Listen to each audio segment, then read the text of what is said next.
जिन विचारों के साथ तुम रहते हो कि ऊंच नीच जात पात सब नष्ट हो जाए, गोपाल कृष्ण गोखले उसी के लिए काम करते हैं। बहुत खुशी हुई है सब जानकर कि इस समाज में कुछ और लोग भी हैं जो जात पात को नष्ट करना चाहते हैं। मैं इनसे मिलना चाहता हूँ। जरूर। मेरे एक करीबी रिश्तेदार है, वो उनके काफी नजदीक है, वो हमें उनसे मिलवा सकते हैं। फिर तुम चाहे अपने सवालों का समाधान उनसे ले सकते हो। ठीक है, चलिए गुरुजी। आप यहाँ, मैं आपको कब से ढूंढ रही हूँ। क्या हुआ? लक्ष्मी देवी की तबीयत अचानक से बहुत खराब हो गई है, आप घर चलिए ना। भीमराव तुम जाओ, पहले तुम्हारा वहां जाना बहुत जरूरी है। मैं देखता हूँ उनसे मिलके क्या बात हो सकती है। चलो रुको। आप? मैंने गोपाल कृष्ण गोखले साहब तक भीमराव की बात पहुंचा दी है, देखते हो क्या करते हैं। आज मैं दो विषयों में बात करना चाहता हूं आप लोगों के साथ। एक तो ये कि इससे पहले भी इस बारे में मैंने सोचा था कि हमारे देश के कोने कोने से गिरमिटिया मजदूरों को ले जाने की प्रथा खत्म की जाए, और ये हमारे मजदूरों के लिए बहुत बड़ी समस्या है, और इसका समाधान करने के लिए निर्णायक फैसला लेने और उसकी तरफ मजबूती से कदम बढ़ाने का समय आ चुका है। और दूसरी ये कि आज मेरे पास एक शिक्षक आए थे। मेरा एक शिष्य है, अपने ही कॉलेज एल्फिस्टन में पढ़ रहा है। इस वक्त उसे आपकी मदद की बहुत जरूरत है। कल दोपहर कोर्ट में उसकी सुनवाई है, आप ही हैं जो कुछ कर सकते हैं। गोखले साहब, आपकी पहली बात पर तो हम सबको सोचना भी चाहिए, मगर आपने जो दूसरी बात कही है कि कल कोर्ट में सुनवाई है और आज की रात हम सब लोग यहां पर बात कर रहे हैं, इतनी जल्दी कैसे संभव है? गोखले साहब, लगभग ही असंभव है।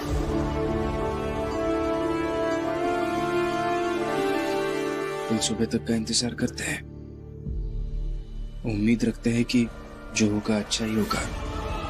गोपाल कृष्ण गोखले जी शायद हमारी मदद करेंगे।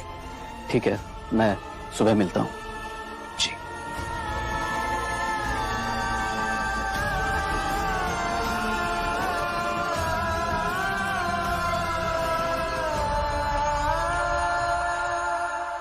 बाबा, आप दोनों ज्यादा परेशान मत होइए। मैं जब से शादी करके आई हूँ ना, तब से मैंने समय समय पर आप दोनों के मुंह से सुना है कि हम जो भी काम अच्छी नीयत से करते हैं ना, उसका फल हमेशा अच्छा ही होता है। अब मुझे भी देखना है कि इस बात में कितनी सच्चाई है। ठीक है, तो हम लोग एक प्रस्ताव ड्राफ्ट तैयार करते हैं और उसे इंपीरियल लेजिस्लेटिव काउंसिल के सामने प्रस्तुत करेंगे, और उसे जितनी जल्दी हो सके उतनी जल्दी करेंगे। उसके ड्राफ्ट पे आप लोग काम करना शुरू कर दीजिए। और रही बात कल की सुनवाई की, उसके बारे में मुझे सोचने का थोड़ा सा वक्त दीजिए आप लोग। अब आप लोग जा सकते हैं। ठीक है गोखले।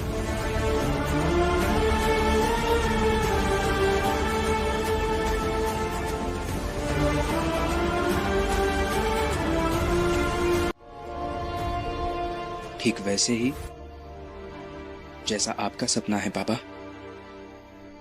कि आपका बेटा भीम पढ़ लिख कर एक दिन बहुत बड़ा आदमी बन जाए। नई पीढ़ी के निर्माण में पुरानी पीढ़ी का बहुत बड़ा योगदान होता है। नई पीढ़ी को बनाने के लिए पुरानी पीढ़ी खपती है। इसलिए नई पीढ़ी की यह जिम्मेदारी है कि वो पुरानी पीढ़ी का सम्मान करे और उन्हें ठेस ना पहुंचाए। बाबा, आपने भी मेरे लिए, मेरे पढ़ाई के लिए आज तक बहुत कुछ किया है। सबकी तरफ से मैं आपसे माफी मांगता हूं। हमारी गलती को माफ कर दीजिए और मेरे लिए घर चलिए। बाबा, मुझसे कोई गलती हो गई हो तो माफ कर दीजिए, लेकिन घर चलिए ना।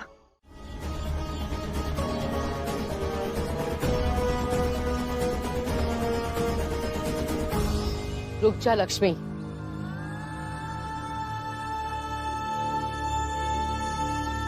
नरोत्तम जोशी ये सब इसलिए करवा रहा है ताकि हम सबको और बुरा लगे।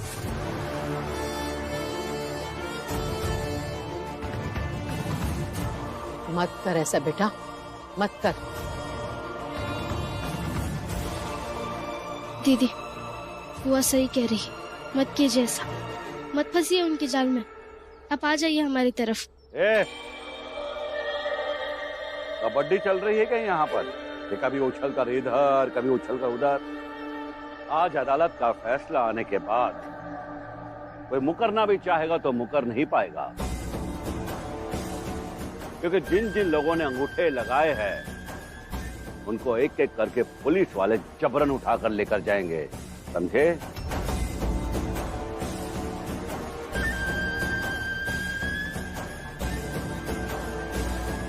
लक्ष्मी आजा।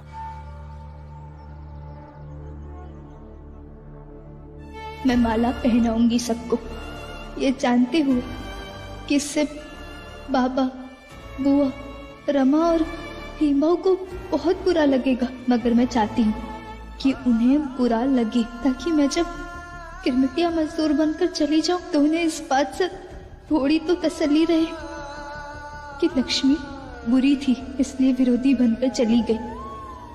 आजा आजा आजा।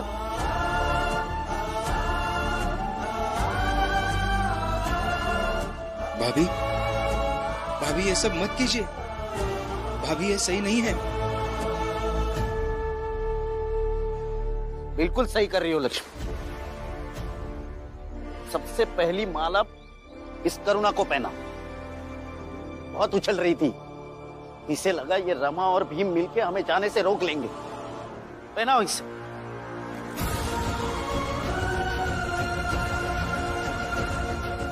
लक्ष्मी तुम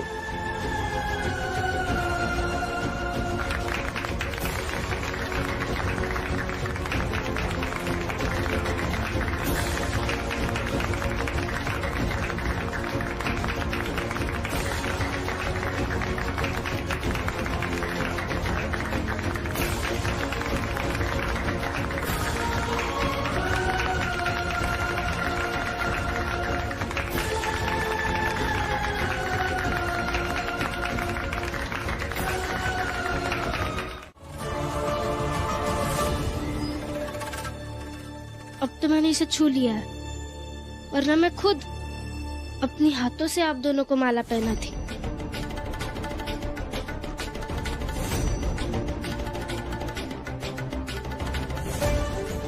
अब तो इसे फेंकना पड़ेगा ना, लेकिन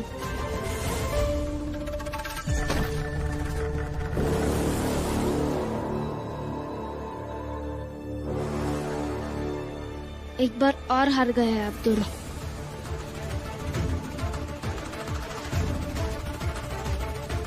जाइए, कुछ और सोच कर आइए। और हाँ, मैं वादा करती हूँ कि अगली सुनवाई आने से पहले ये सारे लोग खुद ही गिरमिटिया मजदूर बनने के खिलाफ हो जाएंगे। मूर्ख, सपना देख रही है तू, समझी? इस बार भी तुमने वही किया जो हर बार करते हो, अपनी जिद से हमारी आने वाले खुशियों पर ग्रहण लगा दिया। नहीं हितेश जी, आप लोगों की जिंदगी भीम ने गुलाम होने से बचा ली है। क्या कह रहे हैं वकील साहब? अभी हमारी जिंदगी कौन सी गुलामों से बेहतर है? कभी इन ऊंची जात वालों के गुलाम बनते हैं, कभी इस व्यवस्था के, और इससे हमें मिलता क्या है? बस धुतकार, भूख, बेबसी।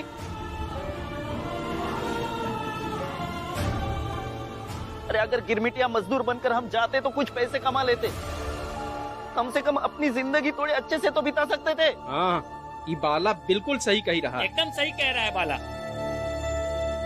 सर, ये सब यहाँ हमेशा चलता रहता है, आप इस पर ध्यान मत दीजिए। आपको भी ऑफिस पहुंचना होगा। आप जाइए सर, धन्यवाद। ठीक है।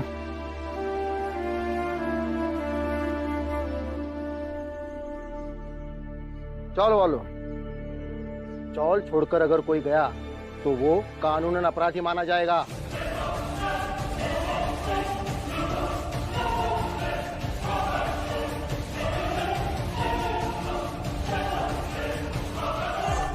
लेकिन हम तो जाबे करब और अगली सुनवाई माँ फैसला हमरे हित में होएगा, फिर हमका कौन रोकेगा।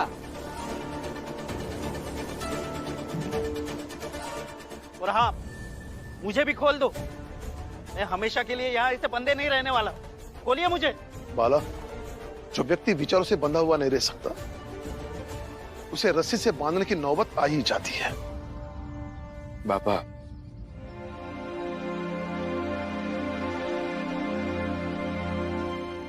ये क्या कर रहे हो भीम? भीम, मेरी बात तो सुनो।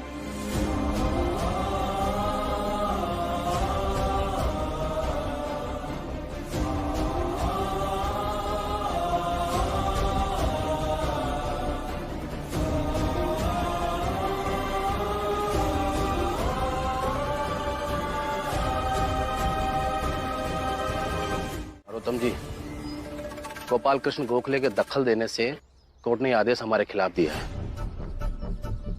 और मुझे तो ये भी सुनने में आया कि जो ये गिरमिटिया मजदूर वाली प्रथा है ना, इसको बंद करने से संबंधित प्रस्ताव भी वो अंग्रेजी हुकूमत के समक्ष लाने वाले हैं। ऐसे तो हमारा बहुत नुकसान हो जाएगा।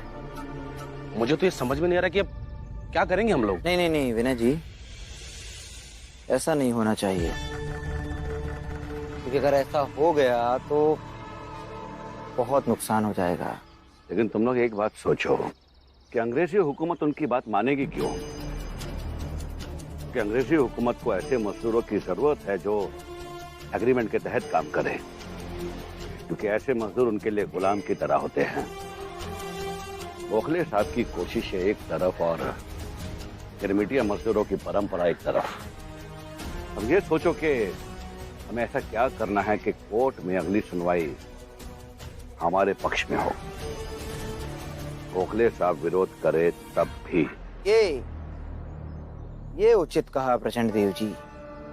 अब हमें जरूरत है एक शानदार वकील की, एक ऐसा वकील जिसके सामने आने से भीमराव के वकील साहब भी डरे हैं, ताकि हमारा नुकसान ना हो। और रही बात उस मंदबुद्धि भीमराव की, तो इस बार उसके होश ठिकाने आ ही जाएंगे, क्योंकि अब हम तब तक चैन से नहीं बैठेंगे जब तक उसके परिवार वालों को, उसके समाज वालों को उससे दूर न कर दें।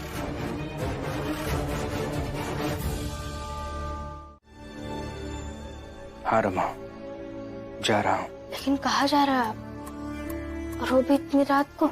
इतनी रात को जा रहा हूँ और जाना पड़ेगा। कल शाम तक का ही समय है मेरे पास। परसों तो सुनवाई है। ये समय मैं ऐसे गवा नहीं सकता। कुछ ना कुछ तो करना पड़ेगा इसी समय में। देखिए, मैं जानती हूँ कि आप परेशान हैं, मगर इतनी रात को कहाँ जा रहे हैं आप? बताता हूँ रमा।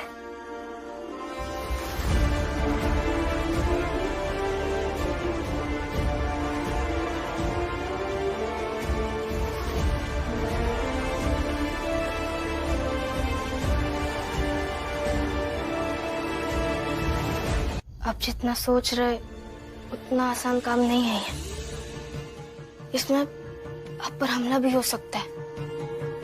कोई आपसे बात करेगा तो कोई आपको भगा देगा, लुटकार देगा। ये बहुत मुश्किल काम है। जानता हूँ रमा, जानता हूँ कि ये बहुत मुश्किल काम है, लेकिन जब लक्ष्य को पाने की अवधि बहुत कम बची हो, तब मुश्किल तरीकों से ही काम सफल होता है। मुझे करना होगा और फिर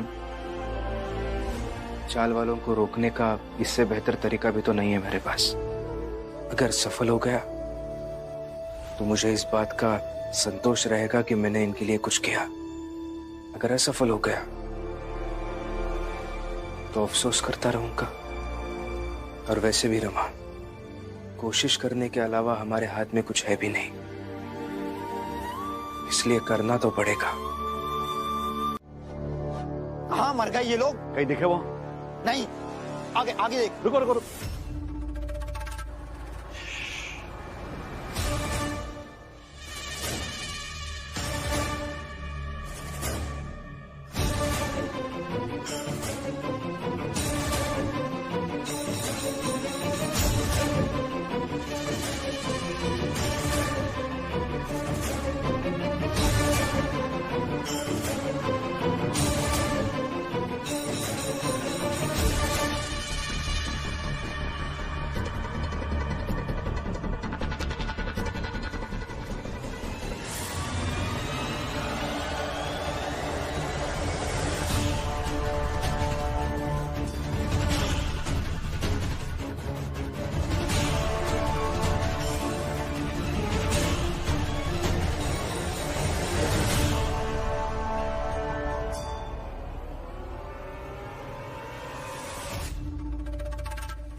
नरोत्तम, हमें लगता है कि भीमराव इस बार कुछ बड़ा करने की सोच रहा है। प्रचंड देव जी, खाक बड़ा करेगा वो भीमराव। हाँ जोशी जी, प्रचंड देव जी सही तो कह रहे हैं। आपको सतर्क रहना चाहिए, क्योंकि भीमराव आपसे कभी छिपते भागते नहीं थे, पर आज क्यों भाग के छिप रहे हैं? इस बार वो भीमराव कुछ भी करे, कुछ कर नहीं पाएगा। बस परसों सुबह तक का समय है उस भीमराव के पास। परसों सुबह होते ही चौल का एक एक व्यक्ति बनेगा गिरमिटिया मजदूर। परसों सुबह होते ही उन सबको कोई जाने से रोक नहीं पाएगा और ना ही रोक पाएगा मुझे जीतने से। एक काम करो सब, मिलकर उसे फिर से ढूंढते हैं और उस भीमराव को पकड़कर ये पता लगाते हैं कि इस बार वो क्या करने की सोच रहा है। चलो।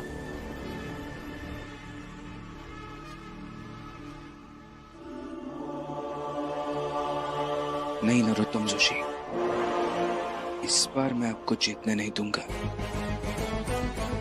और चाल वालों को गिरमिटिया मजदूर बनने भी नहीं दूंगा। कुछ ना कुछ करके इन सबको गिरमिटिया मजदूर बनने से रोक लूंगा। लेकिन हमें से छुप क्यों रहा है? हमने उनका सामना क्यों नहीं किया? क्योंकि रमा, हर बार सामना करना जरूरी नहीं होता, कभी कभी सामना करने से बचना भी चाहिए। अभी हमारा लक्ष्य उन लोगों से सामना करना नहीं था। अरे हम तो सोचे थे कि भीमराव इस बार गया है तो लंदन के महारानी से मिल के आएगा। मगर तो अलगे नौटंकी शुरू कर दिया है। अरे तो बढ़िया है ना, है? अब हम आज ही के दिन तो यहाँ हैं, तो आज का दिन ही नौटंकी देखे माँ, और रात यहाँ से जाएंगे खुशी में बीत जाएगी। आइए आइए आइए।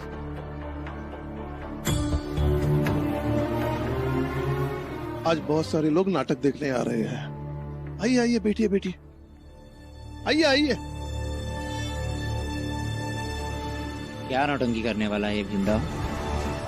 देखते हैं उसकी नौटंकी।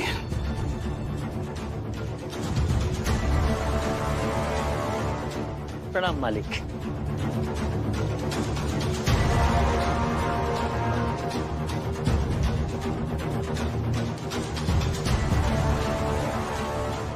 लेकिन ये नाटक है किस बात का? मैं बताता हूँ बाला भैया।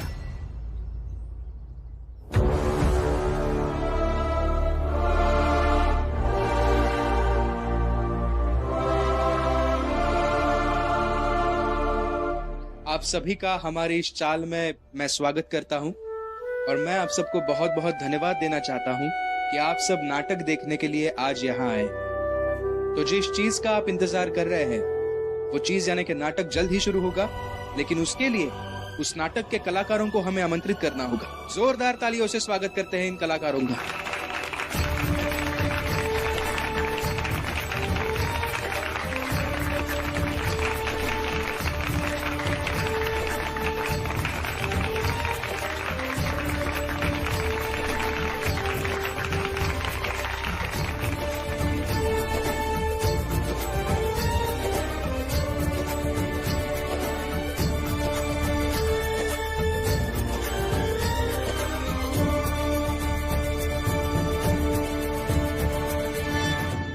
प्रचंड देव जी, ये लोग हमारी तरह बनकर क्यों आए हैं?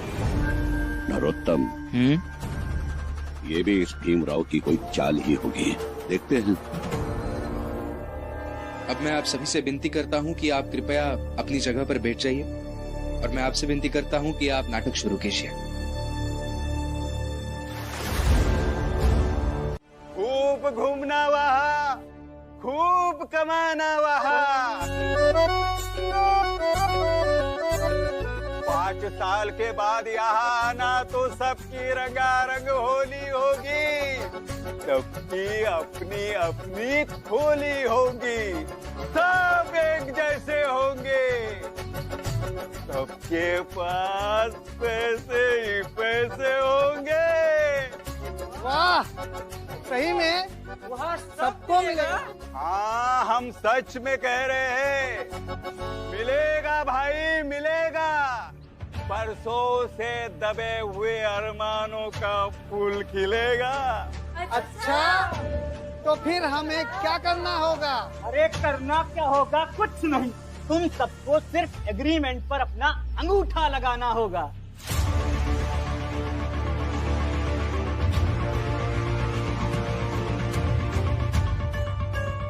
गिरमेंट? कैसा गिरमेंट? कहाँ है ये गिरमेंट? ले लो। पकड़ो पकड़ो।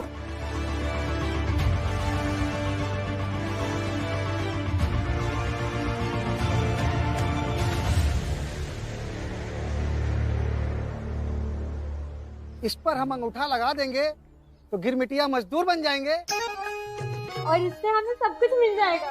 अरे ये तो बहुत खुशी की बात है।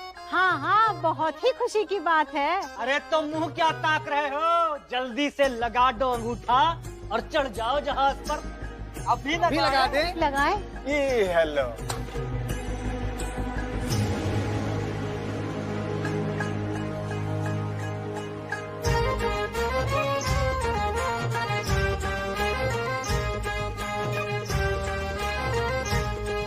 हाँ, नीचे रखो।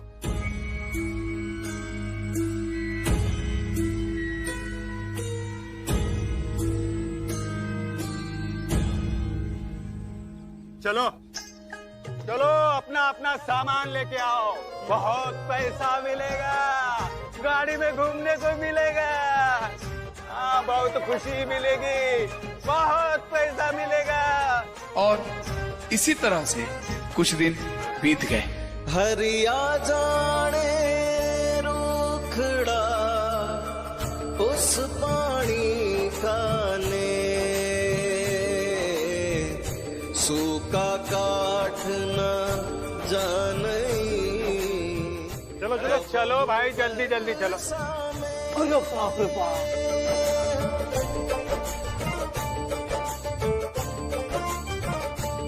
बढ़िया है। जी घट प्रेम न प्रीति रस, पुनि रसना नहीं ना, तेन या संसार में उपजी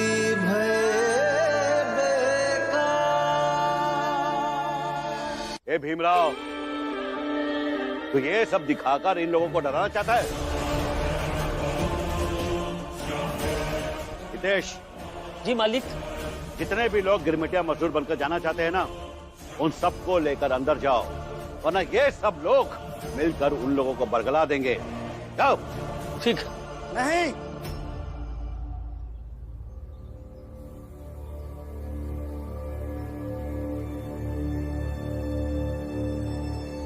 4 साल पहले मैं किसी तरह वहां से भाग कर आया। उम्मीद में गया था कि वहां कुछ पैसे कमाऊंगा, पर इतने पैसे नहीं कमा पाया कि वहां से वापस आ सकूं।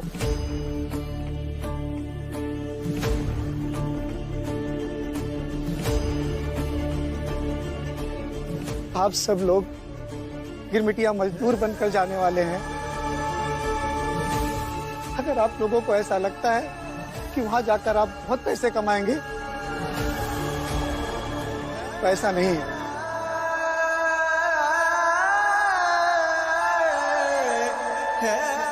मैं खुद भुगत कर आया हूं वहां से। ये देखिए,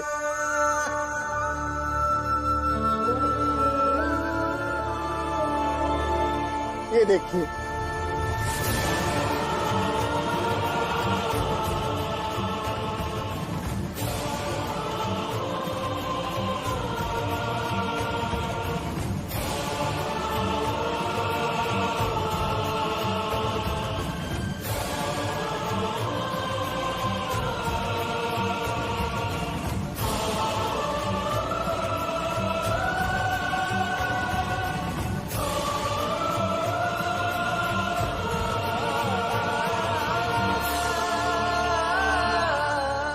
वहां जाकर समझ में आया।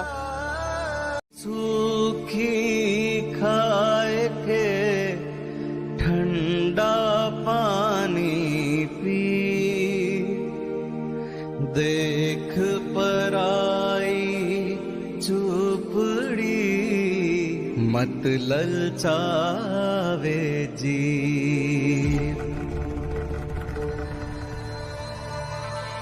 अच्छा, तो तुम दोनों यहाँ छुपे हो, काम चोरों हो, खड़े हो जाओ, काम करो। साहब, अब वापस काम नहीं करना साहब, वापस काम नहीं करना। काम नहीं करना तो मरो। साहब मरो, साहब हम मरो, साहब मरो, साहब मरो।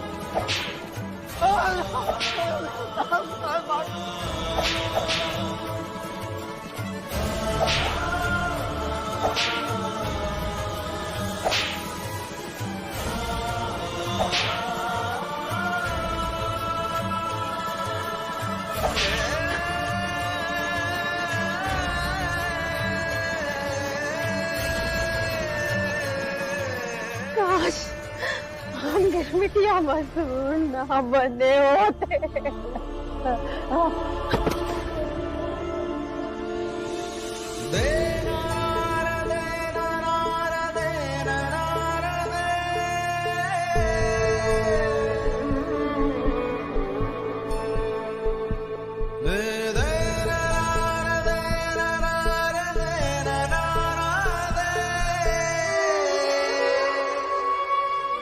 माया मोई न मनुआ, मरी मरी गया शरीर, आशा तृष्णा न मोई, यो कह गए कबीर, यो कह गए कबीर। ताना दे देना, देना, देना, ताना दे देना, देना, देना।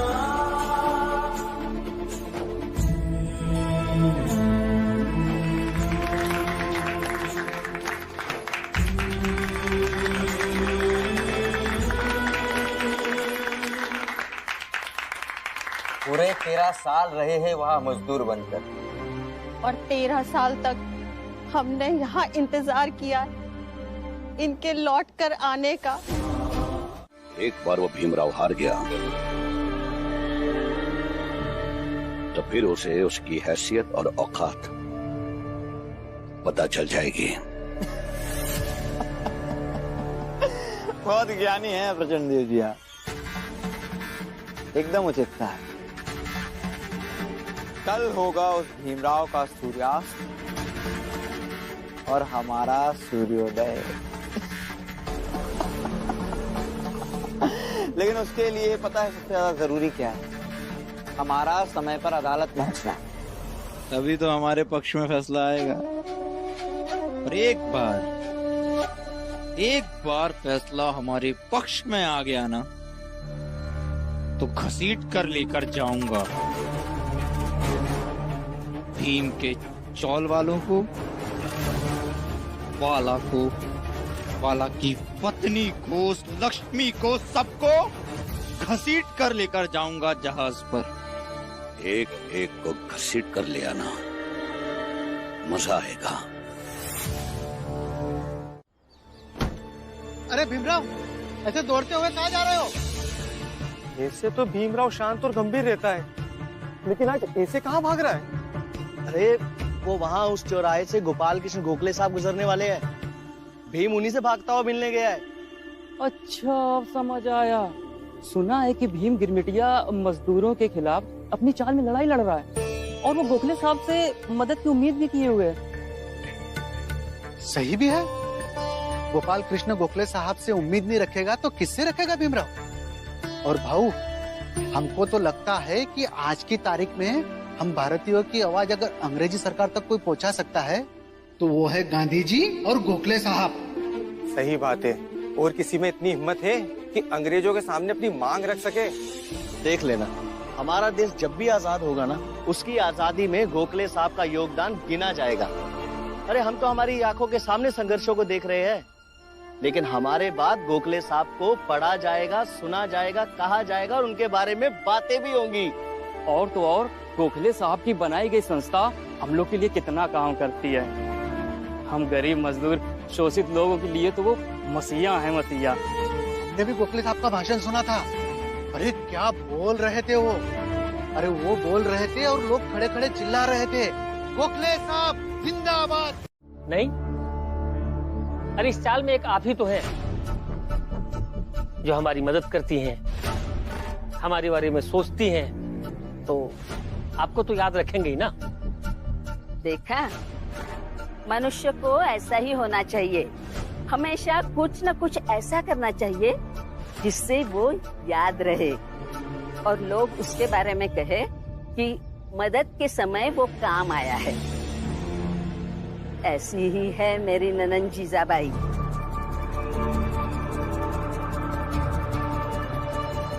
पर आपका लाडला भीम तो ऐसा नहीं। सगुना बाई, शांत रहिए। आपको देखकर और आपकी बातें सुनकर लग रहा है कि आपके पाप का घड़ा भर रहा है। अगर ऐसा होता तो आपके पाप का घड़ा कब का भरकर फूट गया होता। बहुत दिनों से पाप कर रही है।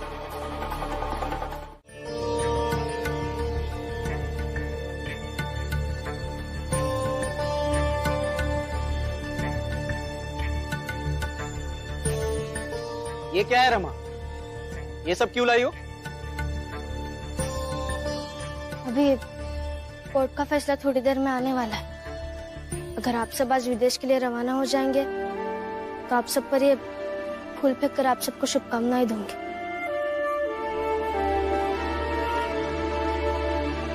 और अगर मेरे पति ये लड़ाई जीत गए तो उनके ऊपर ये फूल फेंक कर उनका सम्मान करूंगी।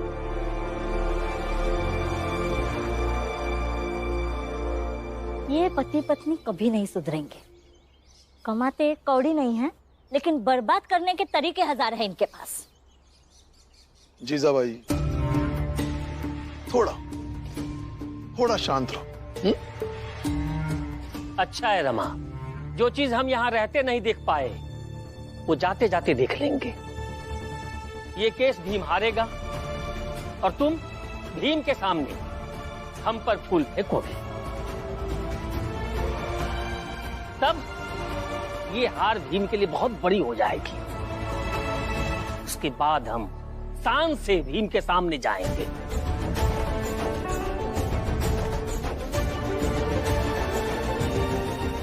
हितेश बाबू, इतने उतावले क्यों हो रहे हो?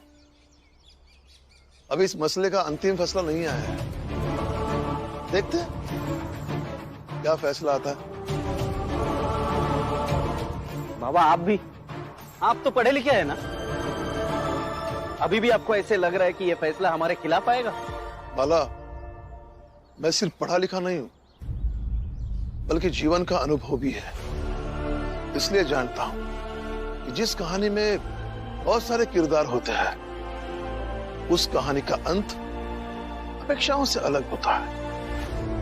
और ये गिरमिटिया वाली कहानी में बहुत सारे किरदार हैं। तो देखते हैं कि इतने किरदार क्या कर लेते हैं।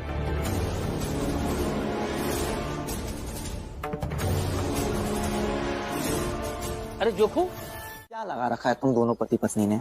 कभी नौटंकी करते हो, अब क्या जादू का कार्यक्रम करवाना है? हाँ मूर्ख। देखिए, आप लोग ये मत सोचिए कि मेरे पति भीमराव अंबेडकर ने आपसे कुछ कहा है। और ना ही ये मसला किसी के हार जीत का है। अगर आप सब लोग यहाँ रहोगे तभी तो लड़ेंगे झगड़ेंगे। आप लोग भीम की हर बात को रोकेंगे। अगर आप लोग यहाँ रहोगे ही नहीं तो क्या लड़ना, क्या झगड़ना और क्या रोकना।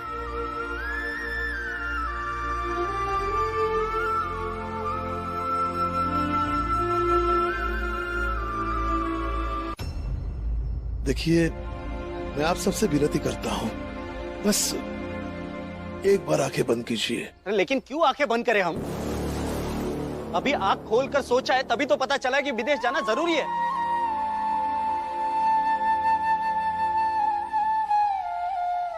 ले चलो मुझे, तुम पे काम कराते बहुत हंसते आई। ले चलो मुझे।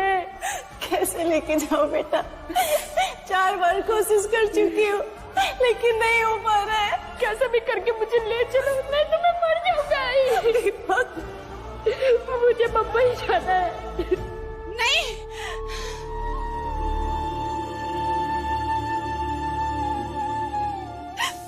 कुछ नहीं होगा दीपक तुम्हें। हम यहीं रहेंगे, हम यहीं रुकी सुखी कहेंगे, लेकिन इस चोल से वो विदेश नहीं जाएंगे। आई, हम नहीं जाएंगे। हम नहीं जाएंगे।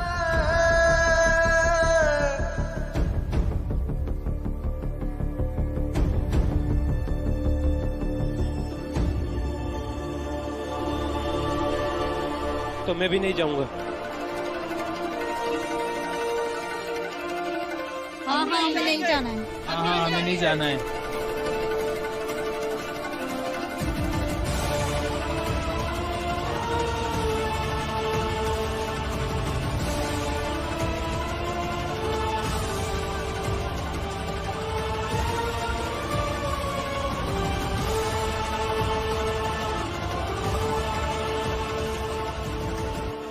कोई चले या ना चले, हम तो जरूर चलेंगे। क्यों हितेश बाबू, चलिए आप। मैं भी नहीं जाऊंगा।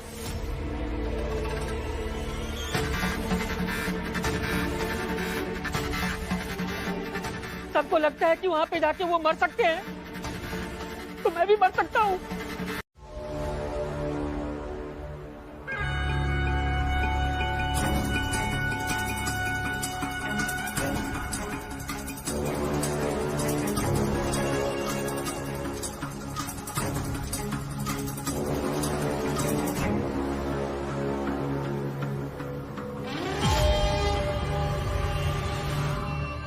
अभी ये क्या करने जा रहे हैं आप?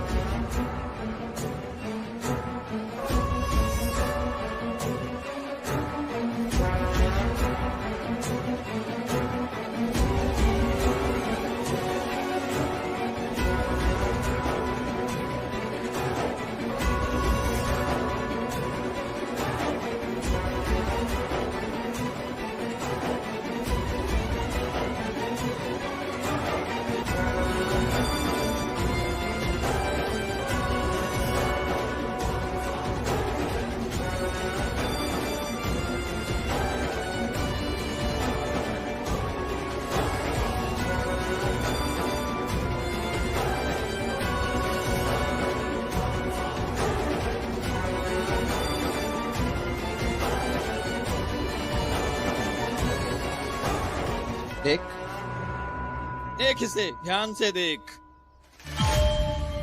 कानून की बहुत इज्जत करता है ना तू। कानून कानून कानून कहता रहता है। हाँ देख कानून, ये घेरा कानून का घेरा है। इसे पार करने का मतलब है कोर्ट के फैसले का अपमान करना। अब इसे पार कर सकता है तो कर, आजा। हाँ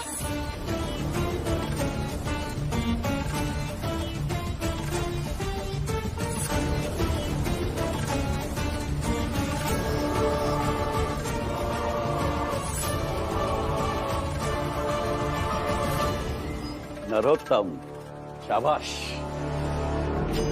ये कानून का घेरा बनाकर तुमने बहुत अच्छा किया। भीमराव,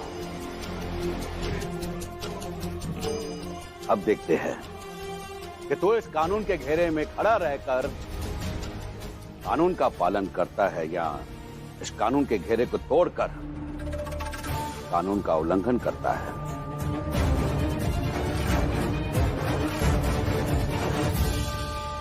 कोशिश, मैं हाथ जोड़ती हूँ, बख्श दीजिए इन सबको। क्यों? तुम्हें कोई बात क्यों समझ में नहीं आती? सारे चाल वालों को बात समझ में आ गई कि गिरमिट या मजदूर बनना मतलब एक तरह की गुलामी है। फिर भी तुम विदेश जा रहे हो मजदूर बनने। क्यों? क्योंकि मैं और भीम इसके खिलाफ है, इसलिए? अरे बाहर वाले मुझसे भीम से नफरत करते हैं, यहां तक तो ठीक है। तुम भी? हाँ मैं भी, क्योंकि वैसे भी आप लोगों के लिए तो मैं बाहर वाला ही हूं ना। और हाँ बाबा, मुझे सारी बातें समझ आती है। अभी अभी इन्होंने कहा ना, अगर कोई जाने से मना करेगा तो उनके लिए ये केस लड़ेंगे, लेकिन मैं तो जाने के लिए तैयार हूं। फिर तो इन्हें कोई हक नहीं है ना मेरे लिए केस लड़ने का। और इसीलिए कानूनी तौर पर मैं और मेरी पत्नी विदेश जाने के लिए वैध है।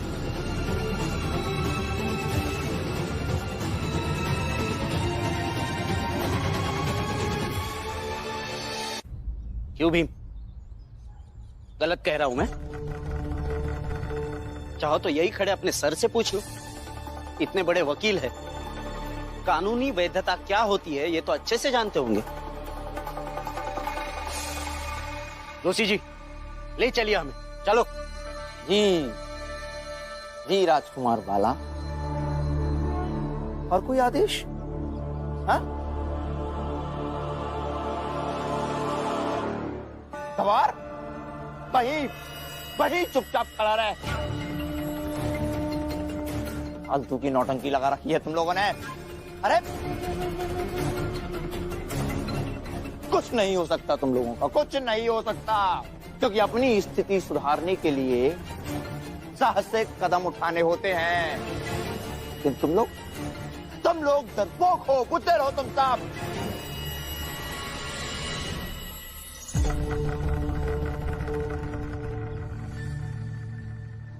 मुझे लगा था ये भीमराव होशियार है, लेकिन नहीं, ये भीमराव होशियार नहीं है, बल्कि तुम लोग मूर्ख हो। अरे जरा सा डरा दिया इस भीमराव ने और डर गए, सबके सब डर गए। यहीं मुंबई में रहो, सड़ो मरो और गरीबी में जीते रहो। हमने सोचा कि थोड़ा जन कल्याण कर दें, हाँ, तुम लोगों की मदद कर दें। नहीं, जब मेरे जैसा नेक दिल साफ नियत व्यक्ति तुम लोगों की मदद करने के लिए आता है तो तुम लोगों को लगता है कि तुम्हारा बुरा चाहता है वो व्यक्ति। और मूर्खों, इस वाला भैया, दीदी कहीं नहीं जाएगी, आप जाइए। मत भीम, अपनी पत्नी को समझाओ, ये मेरे घर का मामला है और मेरे घर के मामले में ना पड़े। वाला भैया, आप अपनी पत्नी को ऐसा नहीं कह सकते हैं कि चल मैं तुझे दिखाता हूँ। और हाँ, कल को अगर आप इनके साथ कुछ गलत करेंगे तो? हाँ करूंगा तो? तुम होती कौन हो मेरे बीच में बोलने वाली? पत्नी मेरी है, मैं जो चाहे वो करूंगा। नहीं भैया, किसी भी मर्द को यह हक नहीं होता कि वो किसी औरत के साथ मनमर्जी करे, भले ही वो उसका पति क्यों ना हो।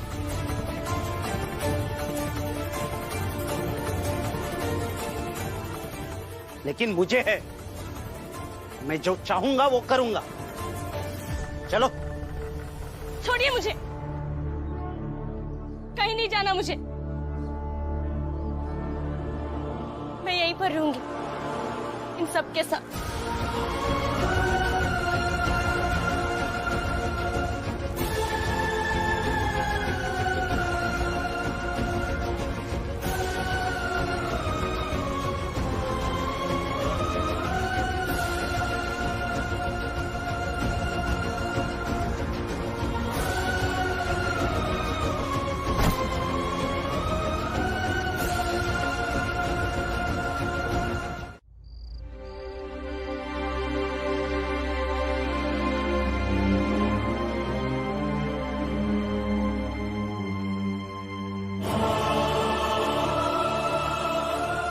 देख इसे ध्यान से देख, ये घिराव कानून का घेरा। इसे पार करने का मतलब है कोर्ट के फैसले का अपमान करना। अब इसे पार कर सकता है तो कर।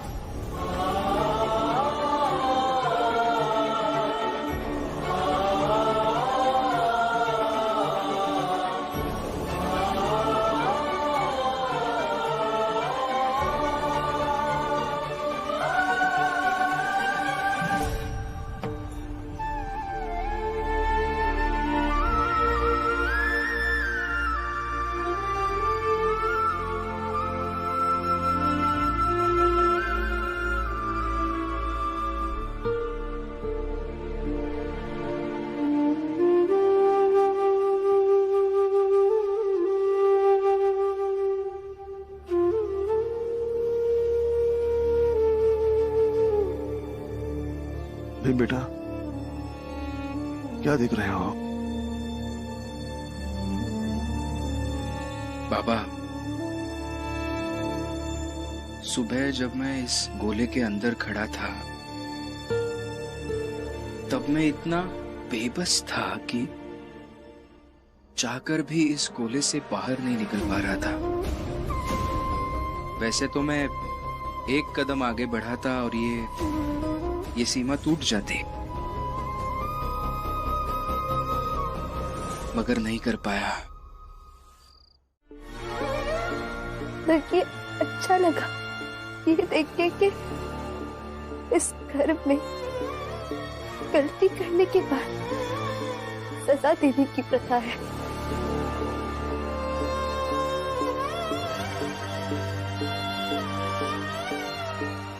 और सजा तो आप लोगों को ही दी जाती है ना बाबा।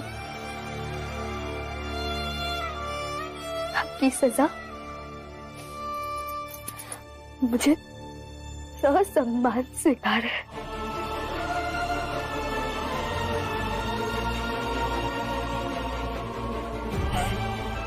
क्योंकि ये बात तो सही,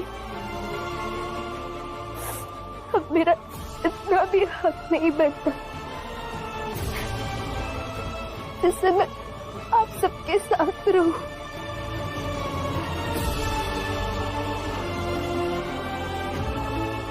साथ रहने की तो पहली शर्त यही होती है, एक दूसरे पर विश्वास रखा जाए। और मैंने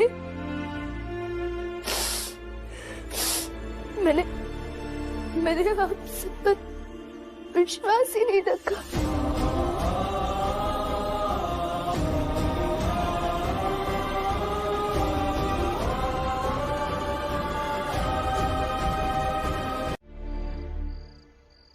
दीदी, आप शांत हो जाइए, रोइए मत। जब सब कुछ बुरा हो ना नए सिरे से एक नई लड़ाई शुरू कर लेनी चाहिए। जो आपने की है,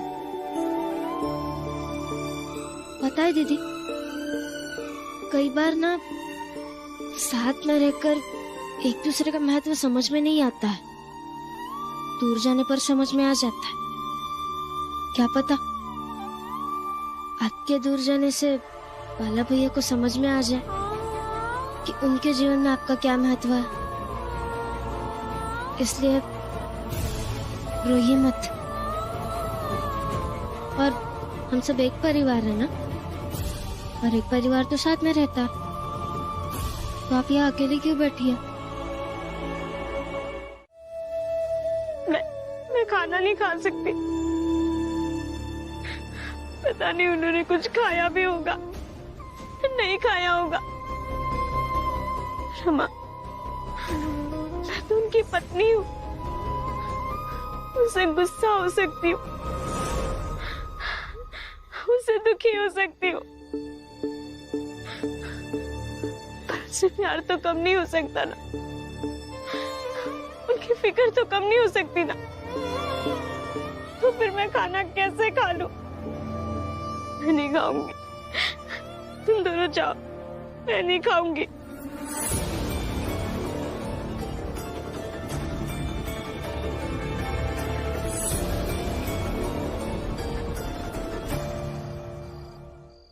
रहना है, भूखी तो रहे, मुझे क्या।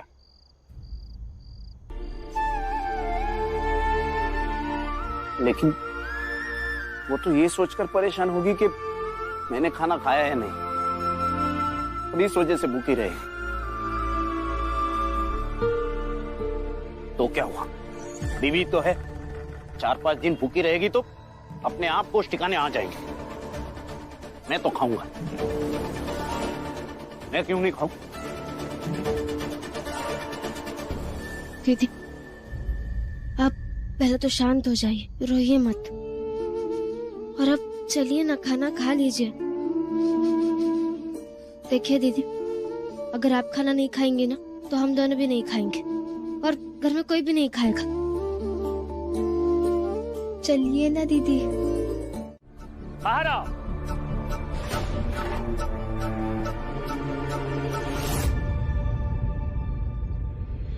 क्या हुआ?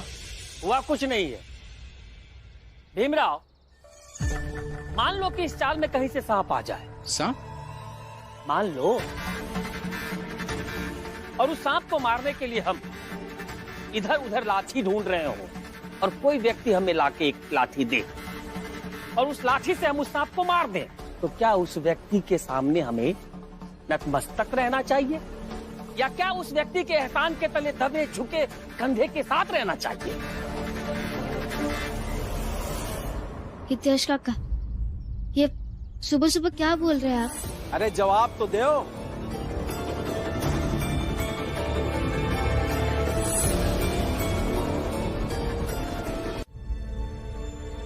बोलो, चुप काहे हो? नहीं, उस व्यक्ति ने सिर्फ लाठी ला कर दी है ना, सांप को मारने का साहस तो आपने किया है। फिर एहसानमंद रहने की जरूरत नहीं है, और ना ही उसके सामने कंधे झुकाने की जरूरत है।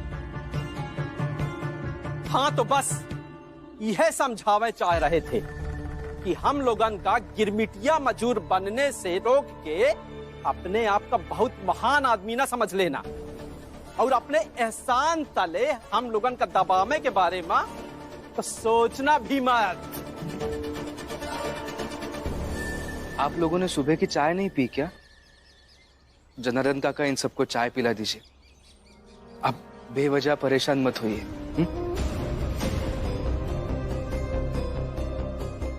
सही है, अच्छे से समझा दिया। अब ये भीमराव ज्यादा उड़ेगा नहीं।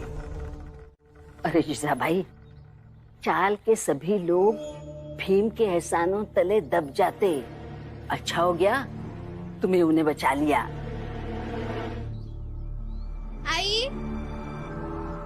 आई, आज सब्जी क्या बना दूं? जल्दी खाना बना रही है? जल्दी जल्दी खाना बनाकर कोकण जाओगी? जी। इधर आओ। आओ इधर आओ। देखो, अगर तुम मेरा साथ दोगी तो मैं तुम्हें कोकण जाने से रोक सकती हूँ। तुम हो अभी बच्ची, अल्लड़ हो, नादान हो, से घरेलू राजनीति नहीं समझ पाओगे तुम। ये तो मौका ही ढूंढ रहे हैं तुम्हें यहाँ से भगाने का। पता है क्यों? देखो, ये भी नहीं समझती। अरे आनंद बीमार है ना, उसके इलाज के लिए पैसे लगेंगे और फिर कितने दिनों तक कोई तुम्हें पैसे देते रहेगा? हाँ, आया समझ में? इसलिए जल्द से जल्द तुम्हें कोकण भेजना चाहते हैं सब। लेकिन तुम अगर पहले की तरह कह दो कि मैं आई के साथ हूँ तो मैं रोक सकती हूँ तुम्हें कोकण जाने से।